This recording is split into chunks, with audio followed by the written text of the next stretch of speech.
how the one drop rule wanted to achieve two objectives. These two objectives were: one, to maintain and preserve the racial white purity of the white race, and number two, to breed out the black race by effectively watering down the black DNA.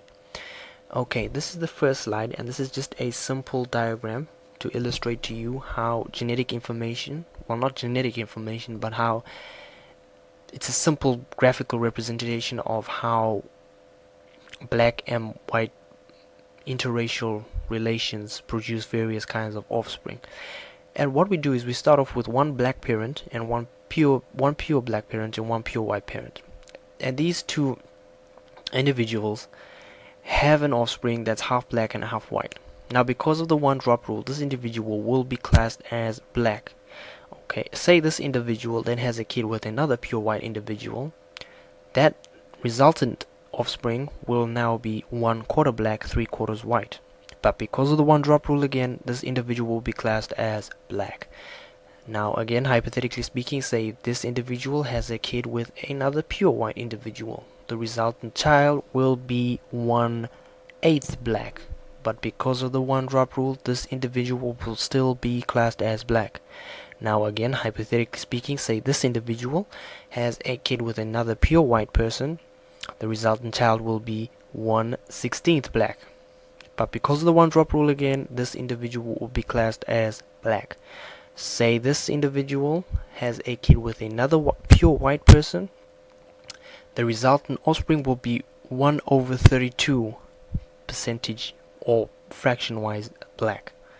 Okay, and because of the one drop rule, this person will still be classed as black. Now say this individual has a child with another pure white individual. The resultant child will be 1/64 black. That's out of every 64 parts, one part is black. That's very minimal and is almost negligible. But because of the one drop rule, this individual will be classed as black. So you can see all the way from this individual here, who was pure black, right through about 4 or 5 generations until you arrive at this point where there's virtually no black DNA. But because of the one drop rule, this individual and all the preceding individuals would be labeled as black. Now I'm going to show you with the next slide, this slide over here, how this system effectively maintains racial purity among the white race, and two, how it breeds out the black race by watering it down, so to speak. Okay, so we've got the similar diagram from the previous page here. We've got a pure black individual having a child with a pure white individual to have this mulatto offspring who's half black, half white. But because of the racial classification system of the one drop rule, this individual will be classed as black and put in the black box. This is metaphorically speaking, of course. This box is representative of the black race. This box is representative of the white race. Now, this mulatto individual, hypothetically speaking, may have a kid with another pure white person, and the resultant offspring will be 1/4 black. But because of the racial classification system of the one drop rule again, this individual will be put into this box because they have a traceable amount of black ancestry or DNA or whatever you want to call it. Now say this quadroon or quarter black person has a kid with another pure white person to have a child who is 1/8 black. Because of the one drop rule again, this individual will be classed as black. Now say this person has another kid with another pure white person and has a kid that is a 16th black. Because of the one drop rule again, this person will be placed in this box.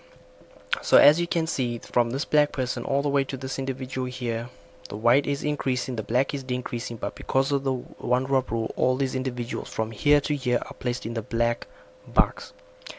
Now, because of this, as we can see here, after 1, 2, 3, 4 generations, so about 5 generations in total, you can see that there's a substantial amount of white DNA being introduced into the black population, whereas the white population is effectively remaining unchanged, because each and every individual that has black DNA in them or blood is put into the black box.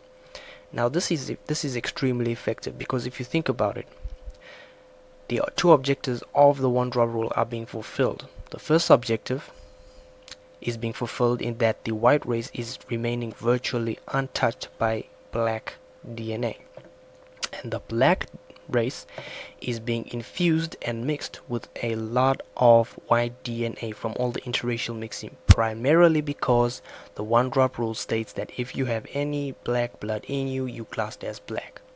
Now, what African Americans don't realize is that this system that a lot of African Americans cling to and say, yeah, we don't care if you got black blood in you, you are black.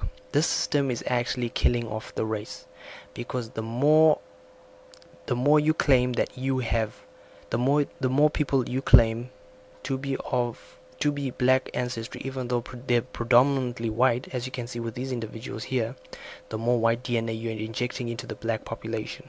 And because these individuals, these hypothetical individuals, 1, 2, 3, and 4, from mulatto right down to this individual, are being classed as black, they have a higher chance of marrying within the black population and infusing their DNA within the black population.